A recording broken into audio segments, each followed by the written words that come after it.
Important disease, this is called a retinitis pigmentosa. Please see, this is retinitis pigmentosa and it is due to a programmed cell death of the rods of the eye. Please remember, it's a disease of the rods and not the cones. This can be asked as a question, and it is due to the apoptosis of rods. It is an autosomal recessive disease, most commonly, very common it is. So it is more common in consanguineous marriages that are very rampant in our country. So it is an autosomal recessive type of disease. However, sometimes it can occur as an autosomal dominant type or an X-linked type. When it is an X-linked type of retinitis pigmentosa, it's going to have the worst prognosis. Okay, let's look at what the patient presents with. The clinical features, the first and most striking feature of this is Nyctalopia. We know that Nyctalopia is night blindness.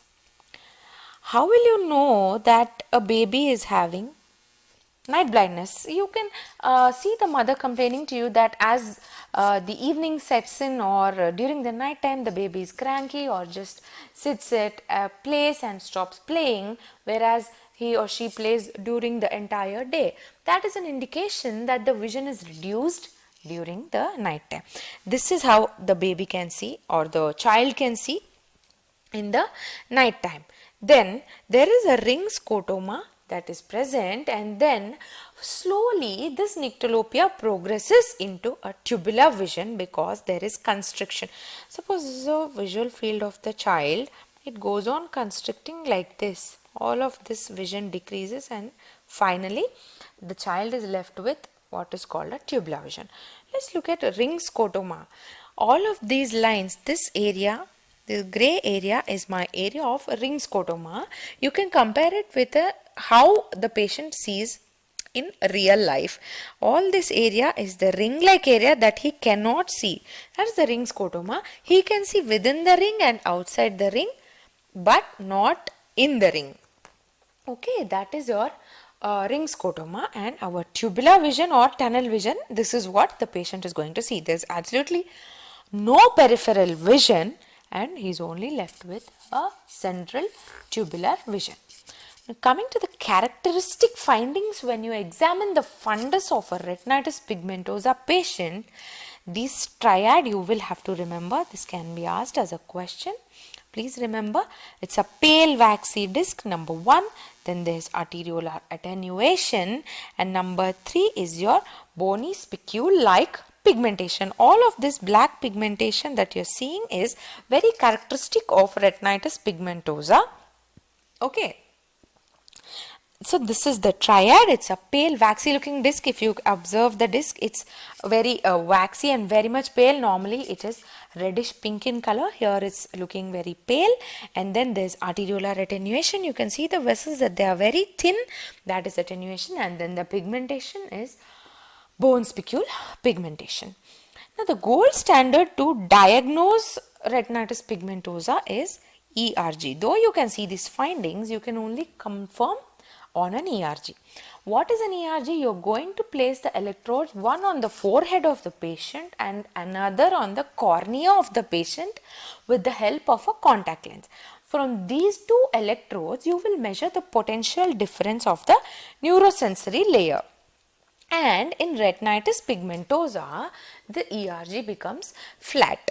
ERG is flat or extinguished.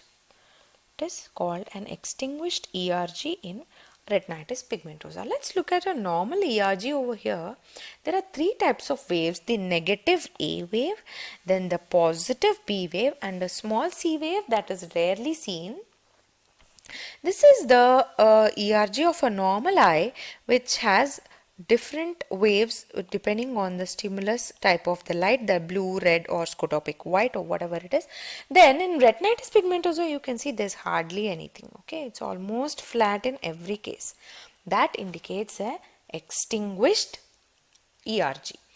So what does this A wave mean? It measures the potential difference between the photoreceptors, that is the rods and the cones, and the B wave measures the potential difference between the Muller cells and the bipolar cells. The Muller cells are the neuroglia of the retina, and the bipolar cells are the neuronal cells of retina, and the potential difference between these two is measured by the B wave.